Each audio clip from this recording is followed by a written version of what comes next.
Note, a medical student of the University of Ghana has allegedly committed suicide. Reports say the student, who resided in a private hospital at the Kolebu campus, was found dead Tuesday morning in his room. Well, he is said to have taken his life after failing his courses and therefore bailed to repeat, even though the exact cause of his death has not been officially stated. There have been speculations that the medical student took his own life per tweets he made months ago. Well, let's have a conversation on the back of this, where parents, teachers, and society usually force children to excel academically, and yet when they fail to do so, they are usually seen as social misfits. Well, joining us right here in the studio is one very good colleague that we have here. Very good evening. Thank you very much for joining me. Well, help me with the details a little bit while I try to... Well, like you said, a medical student, that's a third-year student, going to fourth year, took his life and is alleged, because they're not really giving details about what exactly happened.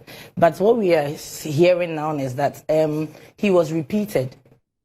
And I think that alone actually is, when you read his Twitter page. Okay, you could see you've taken time to go through this. You could see that he started giving signals on getting tired of life, trying to go to another world. There were stuff that he said.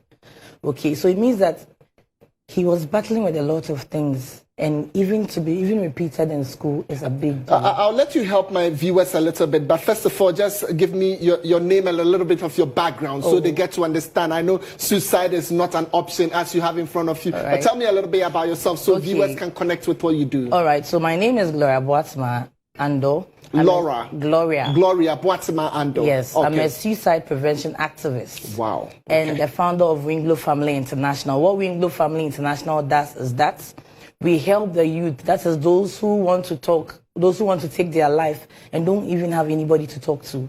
So we are sort of coordinators, we are a team, we have doctors, we have psychologists, we have counselors, and we have pastors. That's actually, so based on your issue, then we'll link you to the right person to talk to. We have text lines. That is actually because the cases of suicide among the youth is getting alarming. And it is something that... When you say it's getting alarming, do you have some statistics, maybe globally, on the African continent or descending down into Ghana? 8,000 people taking their lives, and in Ghana, annually, 1,500.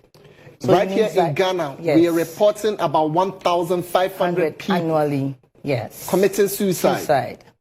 And out of 5 from universities, they're taking their life. 1 out of every 5 students, there's a threat of that person decided to take life. But why is this so? Is it because mom will say, well, you are going to be my only doctor, so continually go ahead and try to pursue? What is really the situation? Are they watching this from foreign movies coming in? You know, when you're going to school, you have aspiration. Your parents will tell you, make sure you get the first class. So that mindset of the first class alone is a burden, because whether you're making it, even getting into the school is an issue. And after getting into the school, the courses and stuff you need to actually do is also an issue. So let's say mom says first class and you are nowhere near first class. You feel that you have failed mom. And normally parents, when they take that, when you fail, it is not easy. Even with the school, repeating a child, they need to actually psych the person. The reason why the person was repeated, because sometimes you just come and your name is there, bang, you've been repeated. And the then you become emotional, the stigma alone, and the fact that you might not even see it now on social media, they just take the pictures and they just push to you. Charlie, they repeat you. Charlie, they repeat you. That alone, it's something else. So our education is such that now you need to just learn and pass. What are we impacting? Are we supposed to learn and come out like leaders, or just chew and pour? I feel that students go through too much to just make sure they come out. and then when they come out, that is when the true imposters, they don't actually perform. Become misfits. Yeah, so let's allow them. Let's allow the kids. It's in life you fail, yes, but the fact that you fail does not mean it is the end of the life. You need to talk to them. Parents need to assess their kids. You can't just leave your child to just say that because it's been repeated. Yes, the stigma. But what are you telling your child? It is going to be well. It doesn't mean that you should move to the 4th or the 3rd class. You might move with people. Your friends are moving, but some may go, some may walk, some may crawl, some may run. At the end of the day, you think as a nation we all failed in the case of this medical student? Because I've personally seen tweets of hers suggesting that, look, death could be an option now. I mean, and this was a few weeks before he committed suicide. So do you think the school authorities failed?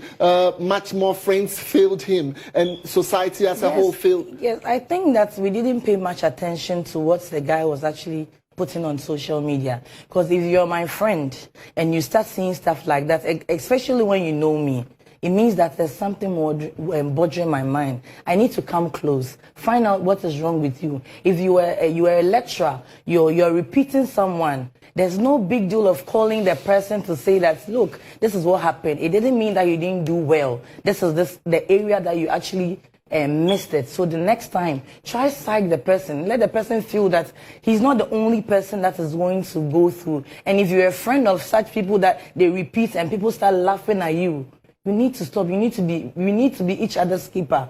We need to always look out for each other, because a life lost is very important. And look at what has happened to our brother. Gloria, sometimes curiosity moves me. So why did you, out of all advocacy, get into this area, which you yourself know is a little bit traumatic? All right. So at the age of 18, I lost my dad. I used to be very close to my dad. I decided to take my life. So I have been suicidal before. Wow. So I know how it feels like, especially when everybody was busy arranging funeral plans and nobody was there for me. Do you understand? So I'm like, no, I really need to talk to people out there. There are people that are actually going through so many things that they don't even have anybody to even talk to. So we created a text line so that you can text. If you don't want us to know your name, you can text and we'll call you, because it is a passion. I have been through it, so I know how it feels like when you feel like you feel hopeless, neglected by everyone, and then you are just by yourself. The next thought runs into your mind is you want to kill your life. It is the main reason. You were actually, not to remind you of the pain, you were actually missing your dad. Yet aunties and uncles were just busy with funeral, canopies and the like, and nobody even looked your direction and said, look, Gloria, it's going to be well. We'll be here to support you. That was not coming. Yes, and basically, I was very close to my dad.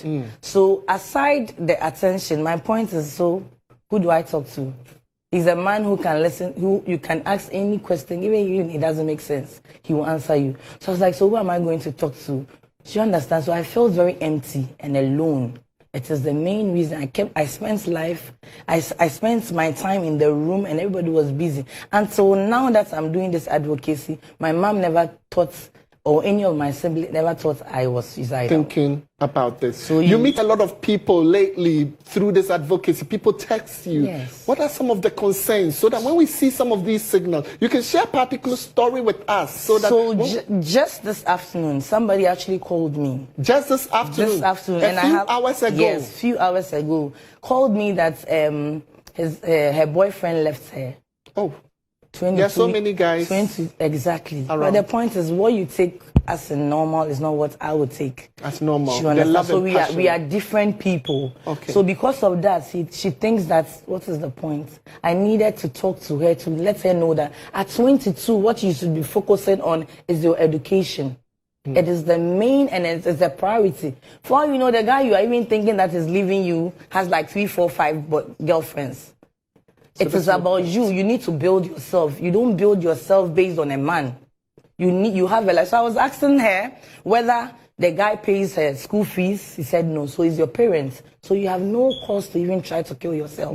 Sometimes it's the love too. I mean, financial pressure.